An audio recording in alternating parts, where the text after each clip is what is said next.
नमस्ते भाई और बहनों। डीएम एस्ट्रोलॉजी की हिंदी चैनल में आप सभी का स्वागत करता हूं। आज हम बात करने वाले मकर संक्रांति या उत्तरायण, जो भी हम त्यौहार कहें, जो हिंदुओं का बहुत ही खास विशेष त्यौहार होता है। इसका क्या महत्व है, क्यों मनाते हैं और किस तरह से मनाना चाहिए, इसके ऊपर आज हम बात करेंगे।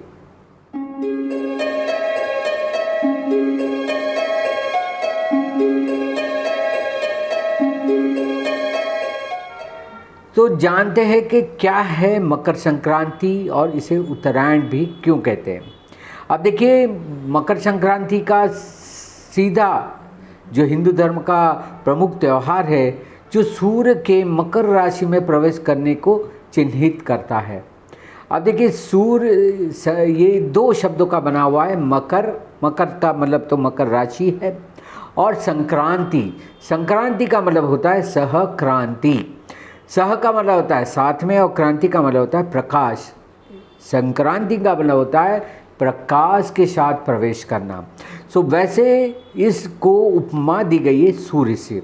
सो सूर्य जब मकर राशि में प्रवेश करता है तो वो सूर्य में तो खुद ही प्रकाश है, तो प्रकाश के साथ प्रवेश करना उसको मकर संक्रांति कहते हैं। हालांकि 12 की 12 राशियां हैं, उसकी संक्रांति अलग अलग होती है, पर इसमें विशेष और प्रमुख है मकर संक्रांति। क्यों, वो भी हम आगे जानेंगे।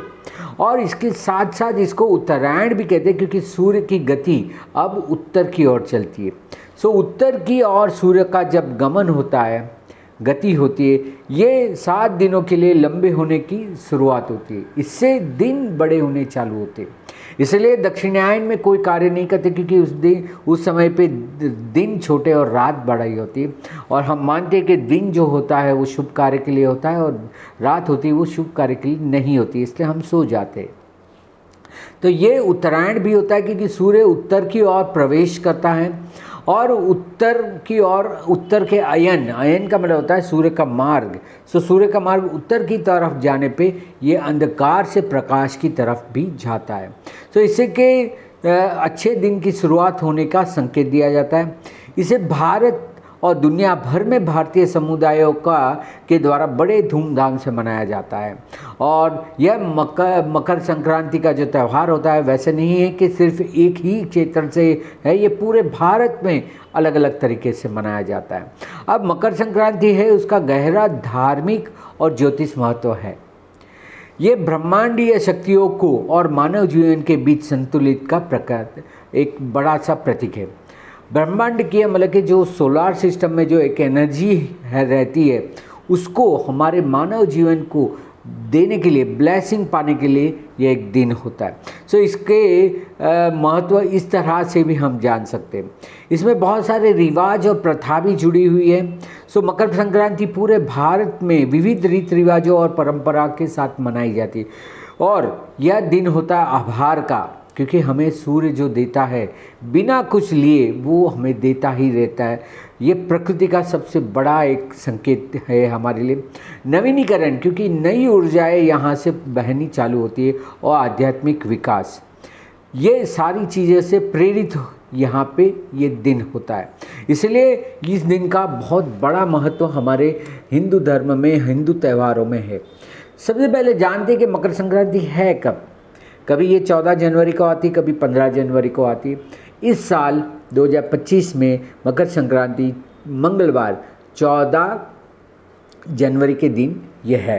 अब सुबह सुबह सूर्य प्रातः 8:40 पे वो मकर राशि में प्रवेश करेगा। 8:41 पे ये भारतीय समय के हिसाब से मकर राशि में प्रवेश करेगा। सो ये मकर संक्रांति का मतलब ही होता है मकर राशि में प्रवेश करना। तो सूर्य महाराज 8:41 में मकर राशि में प्रवेश करते ही ये मकर संक्रांति का पर्व प्रारंभ होगा, और ये 1 महीने तक रहता है, ऐसा नहीं है। और इस बार जैसे मैंने अभी ही महाप्रयाग का बात किया, तो 14 तारीख को बड़ा शाही स्नान भी उसी दिन साधु संत करेंगे। अब इसमें 2 मुख्य समय होते। सो ये जो काल है वो बहुत महत्वपूर्ण काल है, इसकी नोंद आप जरूर कर लें और उस समय में हमें क्या करना है वो भी मैं आपको बताऊंगा। सो इसमें सबसे बड़ा समय होता है पुण्य काल, जिसे हम शुभ समय कहते हैं, जो सुबह 9:03 से लेकर शाम को 5:45 तक सूर्यास्त तक ये समय रहेगा। तो सुबह 9:03 से लेके समझिए मोटा मोटी 9 बजे से लेके शाम को 5:45 तक का आपको पूर्ण समय पुण्य काल दिया है। इसमें जो भी कार्य करेंगे इससे पुण्य उपार्जित होता है। और इससे भी बड़ा शुभ समय होता है जिसको कहते हैं महापुण्य काल। महापुण्य काल का मतलब होता है अत्यंत शुभ समय। यह होगा सुबह 9:03 से लेकर 10:48 में। तकरीबन 100 मिनट का ये एक समय है, बहुत ही महत्वपूर्ण है। इस समय में जो भी आपको बताऊंगा उससे कोई एक क्रिया भी आपने कर ली तो आपको पूर्ण वर्ष दरमियान कोई भी शारीरिक कष्ट नहीं आएगा। सो ये सुबह 9:03 से लेके 10:48 तक का ये जो समय है वो महापुण्य काल है। सो ये एक बहुत ही बड़ा समय आपको दिया है। अब पहले बात करते हैं हर एक क्षेत्र में इसको किस किस तरह से माना जाता है, बोला जाता है। बात पहले उत्तर भारत से करेंगे तो उत्तर भारत जैसे कि पंजाब हरियाणा है हमारे यहाँ, वहाँ ये लोहड़ी के रूप से जाना जाता है। या इसके पूर्व मतलब ये पर्व के अगले दिन संध्या पर लोग अग्नि जलाते हैं, नृत्य करते और गीत गाते। देखिए अग्नि प्रज्वलित करने का मतलब ही होता है कि जीवन संचार करना, अंधकार दूर करना। और इसलिए भी क्योंकि उत्तर में बहुत ठंड होती है, 2 डिग्री 4 डिग्री पे चला जाता है तापमान। सो उनको उस आग से, अग्नि से एक अच्छा अंदर इम्यूनिटी सिस्टम भी अच्छा बनता है, रोग प्रतिकारक शक्ति भी जागृत होती है। तो इसलिए भी वो लोग जलाते हैं आग। तो ये उत्तर भारत की लोहड़ी का त्यौहार होता है। उसके बाद बात करें तो नैऋत्य वायव्य और पश्चिम मतलब कि वेस्ट नॉर्थ वेस्ट में गुजरात राजस्थान आता है। वहाँ पे पतंगबाजी की जाती है। ये एक बहुत अच्छा त्यौहार माना जाता है। ये सिर्फ पतंगबाजी नहीं है, पतंग चलाने का मतलब पतंग उत्सव इसलिए भी इसको काइट फेस्टिवल कहते हैं क्योंकि उस दिन आप बाहर निकलो और पतंग चगाते हो तो काफ़ी समय तक आप सूर्य से मुखारबिन रहते, तो आपके शरीर में बहुत कुछ सूर्य की ऊर्जा का स्रोत बन जाता है। अब ये देखिए ये क्षेत्र है वायव्य और पश्चिम जो अच्छी ठंडी लहर के लिए होता है। तो ये जो लहरें चलती है, हवाएं चलती है, वो भी स्वास्थ्य के लिए बहुत ही शुभ मानी जाती है। इसलिए वहाँ पे हवा को देखने के लिए ये पतंग चगाई जाती है कि हवा का बहाव किस तरह का है। गुजरात में तो मुझे पता है, मैं खुद गुजराती हूँ, तो गुजरात राजस्थान में तो और आप सभी को मैं फ़ोटो और वीडियो भी बताऊँगा क्योंकि मैं इस बार ये उत्सव के समय पे गुजरात में ही हूँ।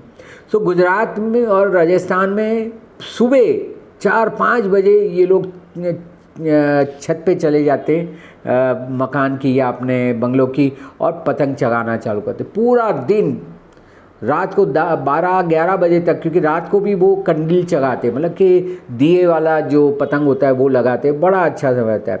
अहमदाबाद में तो अच्छा काइट फेस्टिवल रिवर फ्रंट में मनाया जाता है। सो इस तरह से ये पश्चिम और नैऋत्य में ये मनाया जाता है। अगर महाराष्ट्र की बात करें वो भी पश्चिमी क्षेत्र है, वहाँ पे तिल की मिठाई बनाई जाती है और उसको बांटा जाता है और बोला जाता है तिल गुड़ ज्ञानी गोड़ गोड़ बोला, मतलब कि ये तिल गुड़ लीजिए, खाइए और मुंह से मीठा मीठा बोलिए, गुड़ गुड़ बोलिए, अच्छा बोलिए। सो ये एक महाराष्ट्र में ये होता है कि तिल लो और मीठा मीठा बोलो, ये परंपरा यहाँ की है। इसे थोड़ा नीचे आते हैं हम तो कर्नाटक और आंध्र प्रदेश आता है, जो साउथ वेस्ट या वेस्ट की ओर का हम बोले तो कर्नाटक और आंध्र प्रदेश में है। वहाँ लोग गायों को और बैलों को सजाते हैं और पोंगल जो चावल से बना एक पदार्थ होता है, भात से बनता है, दही भाल और पोंगल और एल्लुबेला वो भी वहाँ का एक क्षेत्रीय व्यंजन है, वो तैयार करते हैं। तो कर्नाटक आंध्र प्रदेश में ये है। दक्षिण की ओर जाए तो तमिलनाडु में इसे पोंगल के रूप में 4 दिन के उत्सव के रूप में मनाया जाता है। विविध तरह के व्यंजन बनाते और वो भी वहाँ पे पूजा पाठ देवी की करते। उसे ये तो हमारा हुआ उत्तर, पश्चिम और दक्षिण। पूर्व की ओर अगर हम जाए तो पश्चिम बंगाल है और पूर्वोत्तीय राज्य है। तो पूर्वोत्तीय राज्यों का महत्व होता है गंगा सागर। सो यहाँ गंगा सागर मेला लगता है और जहाँ भक्त गंगा और बंगाल की खाड़ी के संगम पर पवित्र स्नान करते हैं। तो ये भी एक उत्सव पूर्व में मनाया जाता है क्योंकि ये पूरा शक्ति का क्षेत्र है। तो वहाँ पे ये गंगा स्नान करते हैं और अपनी ऊर्जाओं को बलशाली करते हैं। सो यह एक त्यौहार, एक दिन है जिसमें आप ज़्यादा से ज़्यादा जैसे बाहर रहो तो सूर्य की किरणें आपके शरीर पे जाए। बहुत सारे क्षेत्रों में तल का अभ्यंग स्नान, अभ्यंग का मतलब होता है सर से लेके पांव तक पूरा तेल लगाओ, पूरे शरीर में रगड़ो और बैठो और सूर्य के किरण लो। उससे कि ये तल का तिल का जो तेल होता है वो शरीर के अंदर जाता है, हड्डियों को मजबूत करता है और पूरे साल भर में कोई भी रोग नहीं आता है, रोग प्रतिकारक शक्ति को बहुत ही तेज कर देता है। तो ये उसका खास बड़ा महत्व होता है। अब क्या होता है कि यहाँ पे सर्दियों का अंत होता है और फसल के मौसम की शुरुआत होती है, उसको ये दर्शाता है। तो इसलिए भी उत्तर में जो हमारे और फसल के जो एरिया है, हार्वेस्ट एरिया है, वहाँ पे ये बहुत अच्छा होता है। सूर्य देवता जो है उसको कृतज्ञता व्यक्त करने का भी यह दिन है। ग्रेटिट्यूड, अपने भाव को अभिव्यक्त करने का यह दिन होता है, इसलिए सूर्य को फेस करते पूरा दिन। यह समय दान करने का होता है जिसमें कि लोग भोजन है, वस्त्र है और अन्य आवश्यक वस्तु दान भी करते हैं। अब हम देखते हैं कि इसका ज्योतिष में क्या महत्व है। हमने त्योहारों की और वो तो बात कर ली। अब ज्योतिष में महत्व देखें तो सूर्य का संक्रमण होता है, संक्रांति या संक्रमण जिसे हम कहते हैं मकर संक्रांति। जब सूर्य धनु राशि में से मकर राशि में प्रवेश करता है, जिसका मतलब होता है वो दक्षिणायन खत्म करके उत्तरायण की ओर चला आ रहा है।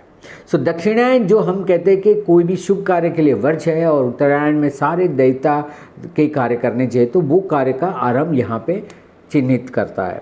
मकर राशि जो शनि देव द्वारा शासित है, हम सब जानते हैं कि ये मकर राशि है वो शनि की राशि है और सूर्य का यह प्रवेश दो शक्तिशाली खगोलीय पिंडों के मिलन का एक प्रतीक है। इसलिए भी ये बहुत अच्छा माना जाता है, जिससे कि व्यक्तिगत और आध्यात्मिक, सूर्य जो व्यक्तिगत और शनि जो आध्यात्मिक विकास के प्रभावित करने वाला माना जाता है। हम सब जानते हैं कि सूर्य पुत्र शनि है, तो सूर्य जितना तेजवान है उतना ही शनि बलशाली। सूर्य आत्मा है तो शनि आत्मा का कर्म का फल देने वाला होता है। सो सूर्य ने शनि को चुना है क्योंकि शनि बहुत ही हम कहते हैं कि वफादार है, लॉयल है। तो इसलिए सूर्य और शनि का यह एक मिलन होता है, शनि की राशि में सूर्य का प्रवेश होता है।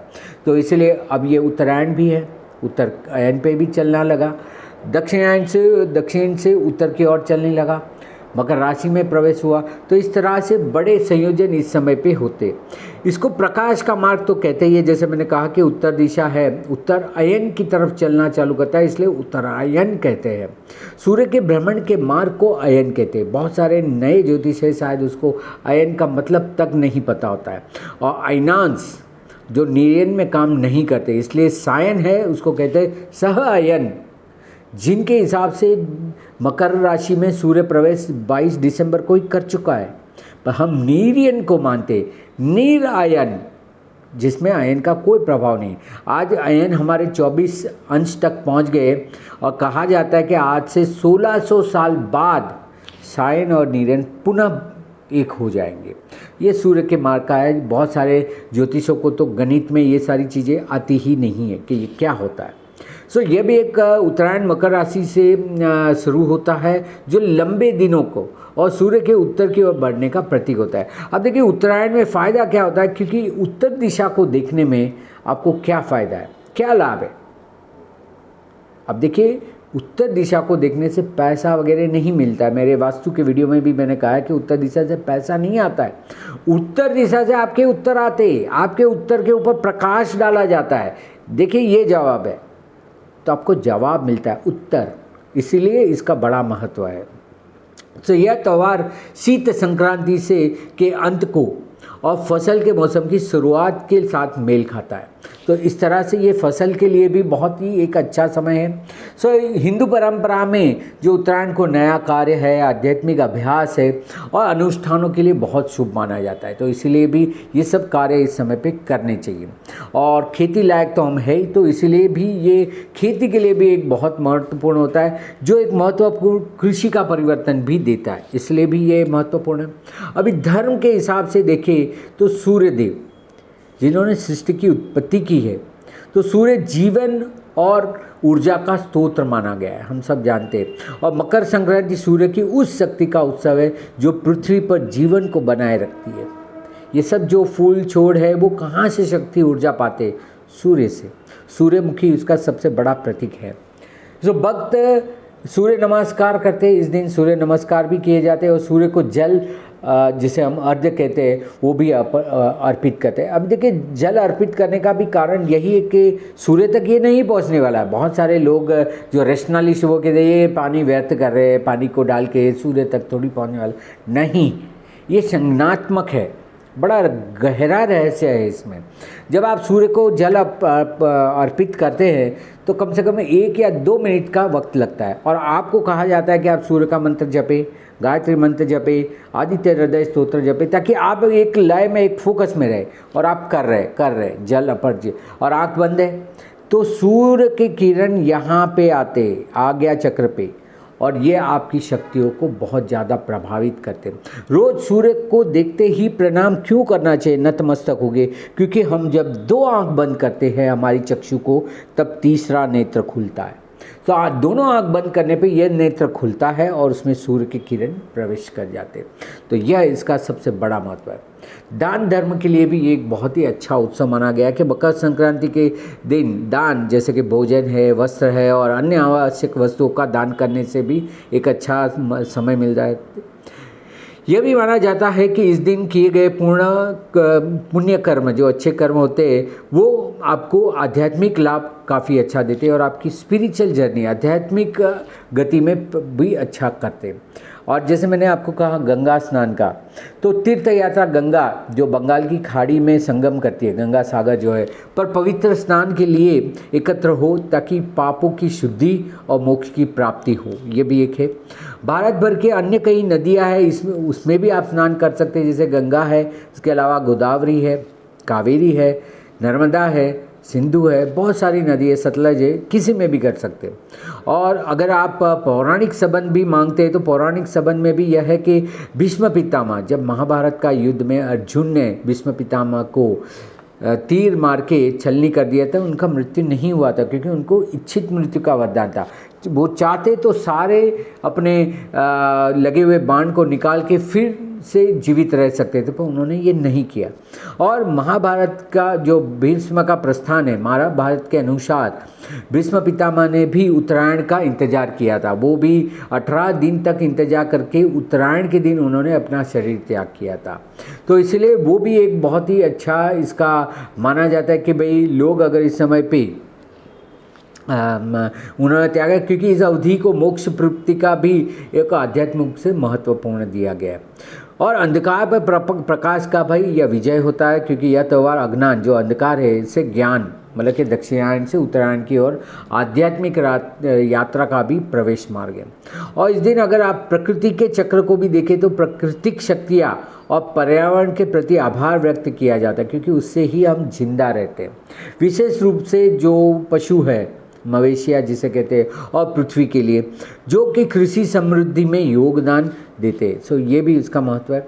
अगर आध्यात्मिक की बात करें तो उपवास और प्रार्थना करने पे भक्त उपवास रखते हैं, मंत्रों का जप करते हैं, सूर्य देव को समर्पित और अनुष्ठानों में भी भाग लेते। तो यह भी एक बड़ा अच्छा आध्यात्मिक आपको एक इम्प्रूवमेंट का एक मौका देता है।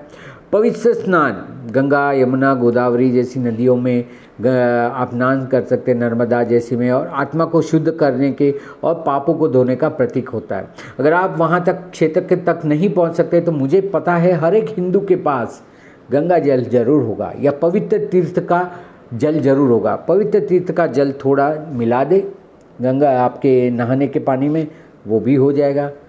कथरोट में मन चंगा तो कथरोट में गंगा, ये हमारा श्लोक है।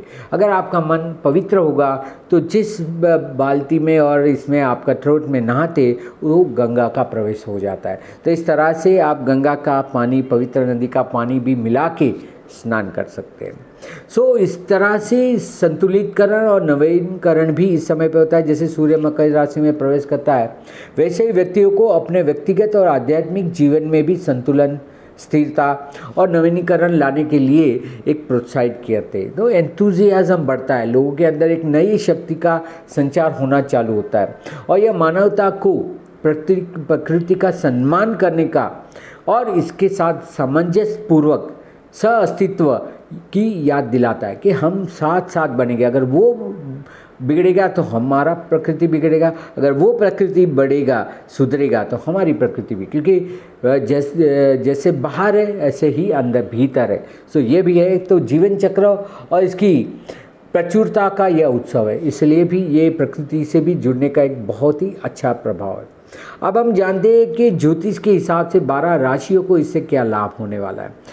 मकर राशि के मकर संक्रांति के दौरान सूर्य जब मकर राशि से संक्रमण करता है तो ज्योतिष पूर्वानुमान के हिसाब आधार पर प्रत्येक राशि को इसका प्रभाव मिलता है और यह उनके कार्य क्षेत्र को, संबंध को, स्वास्थ्य को, आध्यात्मिकता को जैसे विभिन्न क्षेत्रों में व्यक्ति को प्रभावित करता है। तो जानते हैं चलिए कि हर एक राशि को ये क्या प्रभावित करने वाला है। शुरू करते हैं मेष राशि, जो अलई मेष राशि है। तो मेष राशियों के लिए ये 10वें भाव से जाएगा, तो अपने कार्य क्षेत्र को और सार्वजनिक छवि में ये सकारात्मक परिणाम देता है।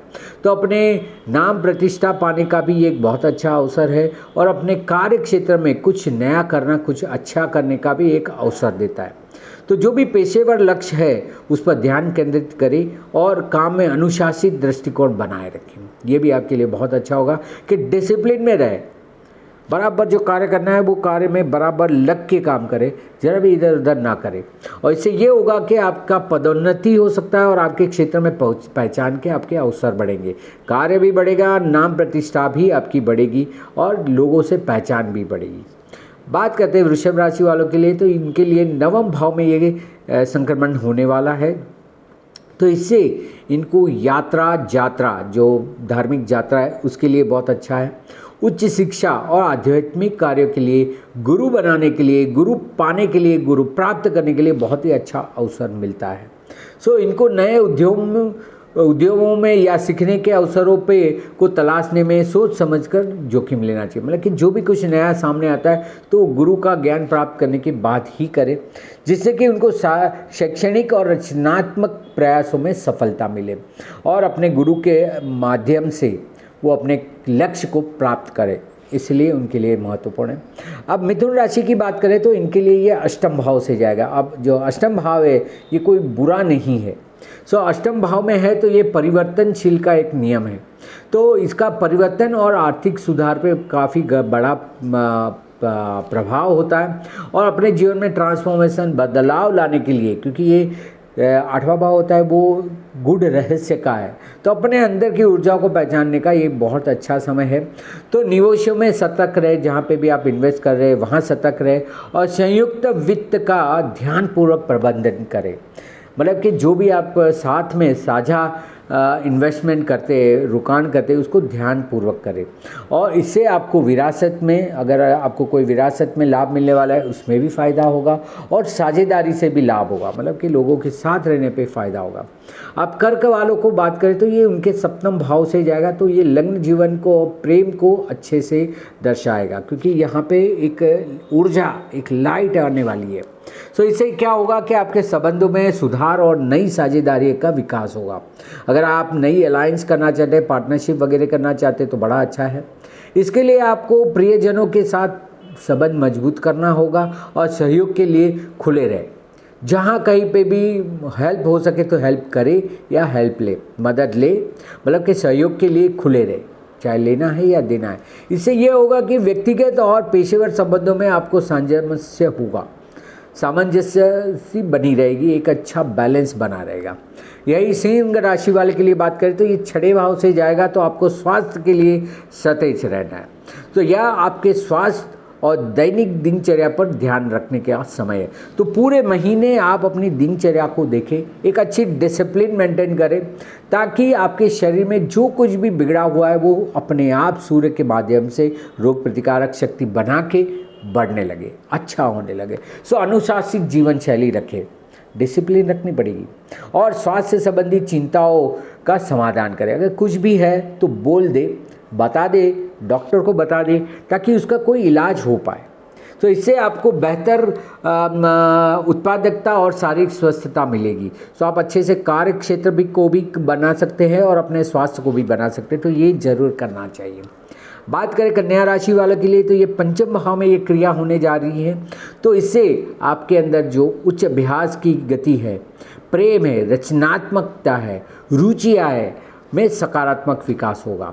यदि आप बच्चा करना चाहते हैं, संतान प्राप्ति करना चाहते हैं, या आप ऑलरेडी प्रेग्नेंट है या कंसीव करना चाहते हैं, तो बड़ा अच्छा समय होता है यह।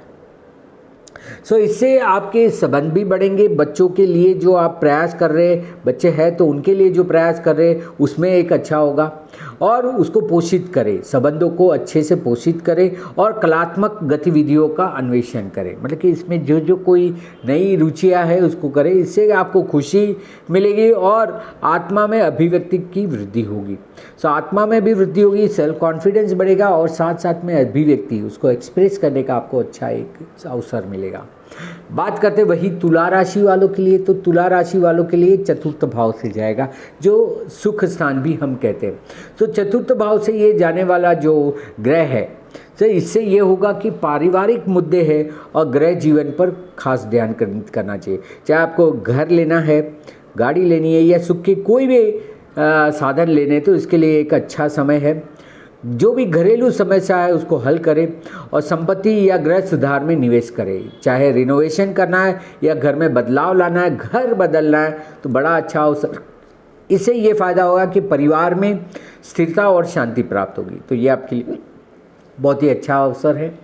बात करें वृश्चिक राशि वालों के लिए, तो ये तृतीय भाव से ये घटनाएं जा रही हैं। तो तृतीय भाव में ये होगा कि आपका जो संचार है, नेटवर्किंग है, और जो छोटी छोटी यात्रा है, साहस पराक्रम है, इसमें काफ़ी अच्छा विकास होगा। सो आप अपने संचार को, नेटवर्किंग को और छोटी यात्रा और नए कार्य के ऊपर बिल्कुल ही ध्यान दीजिए। इसमें कुछ नया बनने वाला है। इससे आपके सामाजिक संबंध बहुत ही मजबूत बनेंगे, और सीखने के अवसर को साझा करें। नए नए अवसर जो भी मिलते हैं, कुछ नया सीखना है, नया करना है, एक्सपेरिमेंट करना है, बड़ा अच्छा अवसर है आपको। इससे आपकी कम्युनिकेशन बढ़ेगी, वार्ता अच्छे से होगी, सहयोग से एक अच्छी सफलता भी प्राप्त होगी। तो ये भी आपके लिए लाभदायक है। बात धनु राशि की करें तो उनके द्वितीय भाव से जाएगा, जो धन स्थान भी हम कहते हैं। तो इसमें वित्तीय स्थिरता और मूल्य निर्माण गतिविधियों पर जोर दें। जो भी आपको फाइनेंशियल डिसीजन लेने हैं, जिसको हम वित्तीय स्थिरता कहते हैं, आर्थिक स्टेबिलिटी, फाइनेंशियल स्टेबिलिटी जिसे कहते हैं, या मूल्य निर्माण मतलब कि इम्प्रूवमेंट जो आपको करना है, इन्वेस्टमेंट में इम्प्रूवमेंट करना चाहते हैं, उस गतिविधियों पर ज़रा जोर दीजिए। इससे आपको बुद्धिमानी और बचत और निवेश करें, बुद्धिमानी से बचत और निवेश करें, और अनावश्यक खर्चों से बचें, ताकि क्या होगा कि आपको समझ होगा इसमें करना है, इसमें नहीं करना है। सो डू और डोंट का आपको समझ फर्क पड़ेगा। संबंध अच्छे से आपके बनेंगे, और साथ साथ में आपको आपकी वित्तीय स्थिरता में एक अच्छा अवसर प्राप्त होगा। इससे आपकी स्थिर वित्तीय वृद्धि और सुरक्षा भी होगी, मतलब कि पैसा बचेगा भी और पैसा अच्छे से आपका बनेगा भी। तो उसके लिए काफ़ी अच्छा समय। बात करें मकर वालों के लिए, तो उनकी तो खुद की राशि में, देह राशि में, मन राशि में ही ये ग्रह का संयोजन बन रहा है। तो ये व्यक्तिगत विकास और नेतृत्व के अवसर प्राप्त कराएंगे, क्योंकि सूर्य लग्न में आया हुआ है, तो एक नेतृत्व का भी अवसर आपको प्राप्त करेगा। तो व्यक्तिगत विकास, अपने खुद के सेल्फ डेवलपमेंट के लिए ऐसा है, अंदर जाके क्या मेरे में इम्प्रूवमेंट है, क्या मैं बदलूँ, उसके ऊपर विचार करें। आत्म सुधार पर ध्यान दें और अपने करियर में साहसिक कदम उठाएं। कुछ करना है तो पहला कदम लेना पड़ेगा। अगर आपको ऊपर पहुंचना है तो एस्केलेटर की पहले पायदान पे पैर रखना पड़ता है, स्वयं संचलित जो जीना होता है उससे आप अपने आप ऊपर चले जाएंगे। पर पहला कदम रखना पड़ेगा, सो वो लेने का ये एक अच्छा समय है जिससे कि आपकी मान्यता और उपलब्धि की भावना बनेगी, आपका बिलीफ सिस्टम स्ट्रांग होने लगेगा। और ये मात्र बिलीफ नहीं है, उसको घटना में परिवर्तित करने का भी आपको एक अच्छा उपलब्धि और अच्छा फल प्राप्त होने का अवसर है। बात करें कुंभ राशि वालों के लिए तो ये 12वें भाव से हो रहा है। देखिए 12वां भाव वैसे हम अच्छा नहीं मानते, पर ये शनि की खुद की ही राशि है जो मकर राशि है। तो यहाँ पे कुंभ राशि वालों के लिए यह है कि आत्मनिरीक्षण, क्योंकि 12वां भाव अगर आप बाहर देखने जाएंगे तो भटक जाएंगे, इसलिए कहते हैं कि भीतर जाइए। तो कुंभ राशि वालों के लिए है कि आत्मनिरीक्षण के निरीक्षण करें और आध्यात्मिक प्रगति का समय है। आप योग करें, ध्यान करें, मेडिटेशन करें, ये सबसे अच्छा होता है कि अपनी ऊर्जाओं को पहचानें। गो इनसाइड, गो इन डीप, तो अंदर जाने का है। सो ध्यान का अभ्यास करें और अनावश्यक विवादों से बचें। किसी के साथ लड़ना नहीं है, झगड़ना नहीं, कुछ भी नहीं। जो भी हो सके मौन रखें और अपनी ऊर्जाओं को संचलित करें। 1 महीने बाद जब सूर्य कुंभ में आएगा आपको इसका परिणाम मिलना चालू हो जाएगा। इससे आपको आंतरिक शांति और दीर्घकालीन लक्ष्यों के में बराबर से स्पष्टता दिखेगी। क्या करना है मुझे, लॉन्ग टर्म मेरा व्यू क्या है, उसके लिए आपको ये करना पड़ेगा। आखिर में बात करें मीन राशि वालों के लिए, तो मीन राशि के लिए ये 11वें भाव से जाएगा जो लाभ स्थान हम कहते हैं। सो इससे उनके मजबूत सामाजिक संबंध मिलेंगे, मित्रता से लाभ होगा और आर्थिक चीज़ों में भी लाभ मिलना चालू हो जाएगा। सो आपके लिए जो समान विचारधारा वाले व्यक्ति है, मतलब आपकी जैसी सोच रखने वाले व्यक्ति उससे जुड़े, ताकि आपका उनका एक अच्छा समन्वय हो, एक अच्छा संचार हो और उससे कि आप दोनों एक दूसरे को अधिक से अधिक सहयोग करें। सो साथ सहयोग करें और सामूहिक लक्ष्यों पर ज़्यादा ध्यान केंद्रित करें। अपने विकास से ज़्यादा सामूहिक, समाज का, परिवार का, सबका भला, सबका कल्याण हो, इस तरह की भावना करें, आपको बड़ा लाभ होगा। जो भी सोशल मीडिया में है, सामाजिक कार्य कर रहे हैं, चैरिटी और सोशल के काम करें, उनके लिए एक बड़ा एक अच्छा अवसर है मीन राशि वालों के लिए। इससे ये होगा कि आपके सपनों को एक अच्छे लक्ष्य प्राप्ति होगी और आकांक्षाओं को प्राप्त करने का अवसर मिलेगा। तो ये दोनों आपके लिए अच्छा है कि जो आपने सोचा है, डिज़ायर है, इच्छा है, आपकी खुद की अंदर की अपेक्षा है, उसको पूर्ण करने का अच्छा समय, जो सपने हैं उसको प्राप्त करने का एक अच्छा सा अवसर है। तो ये सभी 12 राशियों को ये अच्छा ही फल देगा, क्योंकि सूर्य यहाँ पे बहुत ज़्यादा प्रभावशाली बन रहा है। इसलिए भी आपके लिए बहुत ज़रूरी है कि कुछ ना कुछ तो आपको करना है। अब हम उपाय की तरफ देखेंगे तो क्या क्या उपाय करने चाहिए, तो मैं 5-10 उपाय बताऊँगा। इससे आप कोई भी उपाय पुण्यकाल या महापुण्यकाल के समय पे कर लीजिए इसमें से कोई एक, और आप देखिए कि आपका पूर्ण वर्ष कितना उत्साहित जाएगा। सबसे पहला है पवित्र स्नान करना, ये सबसे बड़ा है।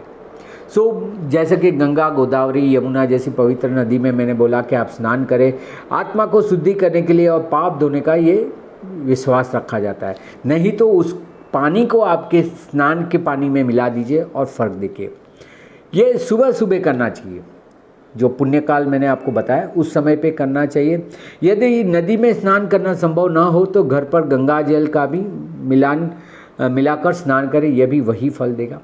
दूसरा अच्छा श्रेष्ठ कार्य सूर्य को अर्घ्य देना, जो मैंने आपको बोला कि आप जब अर्घ्य देते तो 1-2 मिनट के लिए आंख बंद करके आप सूर्य को अर्घ्य दे रहे। सूर्य ये खिड़की से अंदर प्रवेश कर लेगा आग्ना चक्र से, और आपके अंदर बैठे हुए आत्मा को प्रभावित कर देगा। यह सूर्य को जो हम जीवन और ऊर्जा का दाता है उसको क्या कहते हैं कि ग्रेटिट्यूड देने का, सम्मान करने का यह एक बड़ा एक अच्छा अवसर प्राप्त होता है। उगते हुए सूर्य की ओर मुख करके खड़े हो, इसलिए तो पतंग चगाते हैं लोग। तिल और फूलों से युक्त जल अर्पित करें और गायत्री मंत्र या सूर्य का मंत्र, जैसे ओम सूर्य धृणी सूर्य आदित्य श्री सूर्याय नमः, या फिर आप आदित्य हृदय स्तोत्र बोल सकते हैं। आप ये गायत्री मंत्र का पठन कर सकते हैं, या कोई एक क्या कहते हैं कि भगवत गीता का कोई भी एक जो भाग है, खंड है, उसका भी अध्ययन करना चाहिए। इस दिन पे आप पौराणिक भोजन भी बना सकते हैं, जैसे तिल गुड़ की मैंने आपको बोला, पोंगल बोला, खिचड़ी बोला, ये सारी चीज़ें बना के खुद भी खाए, अन्य को भी बांटे और गरीबों में भी बांटे। सो ये बांटने से आपको, आपकी ऊर्जाओं को, बहुत सारे लोगों को भी आप प्रभावित करेंगे, क्योंकि ये सृष्टि से जुड़ने का दिन है। उसी तरह से आप दान पुण्य करें। दान पुण्य इसके बाद का होता है, जैसे पौराणिक खाना पीना बनाया तो वो लोगों में भी बांटे, अपने लोगों में, और साथ साथ में जो दान भी है। सो दान जैसे तिल है, गुड़ है, कपड़े है, बर्तन है, कंबल है या अनाज है, धान है, धान का भी दान दे सकते हैं। इस दिन गाय और ज़रूरतमंद के लिए अन्य प्रकार की सहायता भी जरूर करें।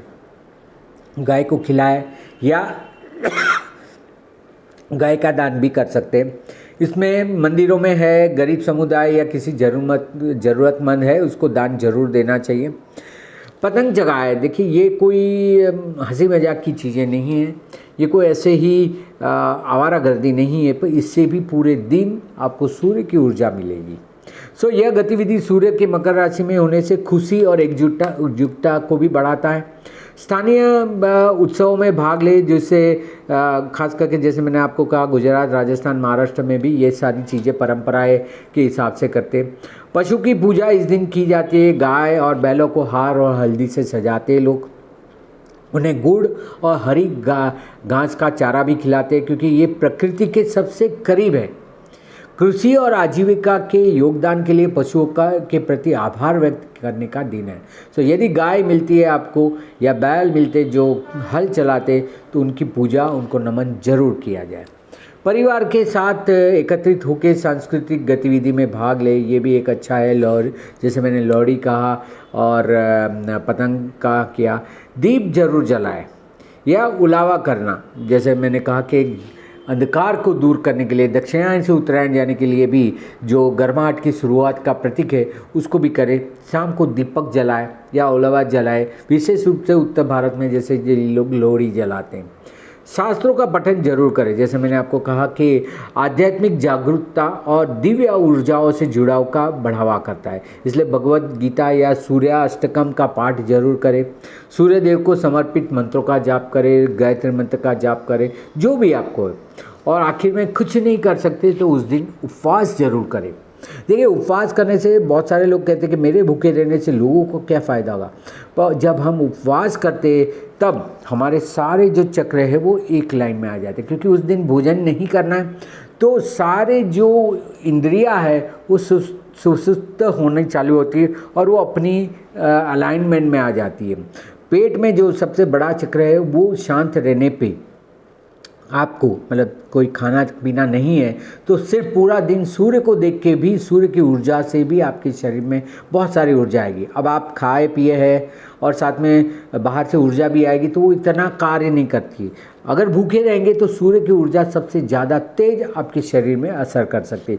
तो यह भी एक उपवास रखना जो एक आखिरी अच्छा उपाय है वो भी करें।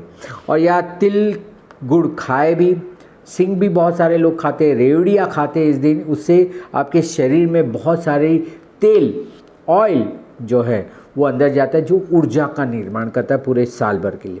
तो यह विशेष जो मैंने अभी 15-20 मिनट आपको बताया वो सारा आपको एक ही दिन में अच्छा फल मिल सकता है। ऐसा कौन सा एक दिन होगा जिस दिन पूरे साल की ऊर्जा आपको एक साथ मिल सकती है? तो यह है उत्तरायण का पर्व, यह आपका मकर संक्रांति का पर्व है। ये कोई नाम मात्र नहीं है, खाली पतंगबाजी नहीं है या तिल गुड़ बांटने का दिन नहीं है, ये एक बड़ा ऊर्जा का दिन है। सो इस बड़ी ऊर्जा से आप जुड़े, इसी के लिए यह वीडियो बनाए। आशा और उम्मीद करता हूँ कि इसमें से कोई एक भी चीज़ आपने पुण्य काल में या महापुण्य काल में कर ली तो आपको जो परिणाम मिलने वाला है वो आपको इतना अचंभित कर देगा, इतना आश्चर्य कर देगा कि ये क्या हो गया मेरे जीवन में। पूरा का पूरा ट्रांसफॉर्मेशन हो जाता है। अगर इस दिन आप बराबर से ऊर्जाओं को ले तो पूरे साल भर में आप अच्छे डिसिप्लिन से, अनुशासित में चलेंगे। तो इसी उद्देश्य से ये वीडियो बनाया है। आशा करता हूँ आपको ज़रूर पसंद आया होगा। अन्य को भी इसकी मार्गदर्शन जरूर दें, उनके जीवन में भी ये एक परिवर्तन आए, ऐसी आशा और कामना करता हूँ। अधिक जानकारी और मार्गदर्शन के लिए यहाँ पे दिए हुए मेरे व्हाट्सएप नंबर पे आप मुझे संपर्क कर सकते हैं, जानकारी प्राप्त कर सकते हैं।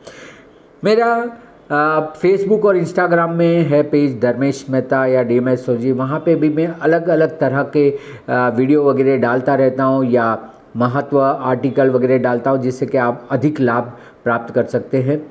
और इसी वीडियो को अंग्रेजी में सुनने के लिए DMS एस्ट्रोलॉजी चैनल पे ऑलरेडी ये अंग्रेजी में बना हुआ है, यहाँ पे आपको हिंदी में मिलेगा। इस चैनल को लाइक शेयर सब्सक्राइब जरूर करें, अन्य को भी भेजें ताकि उनको भी लाभ मिले।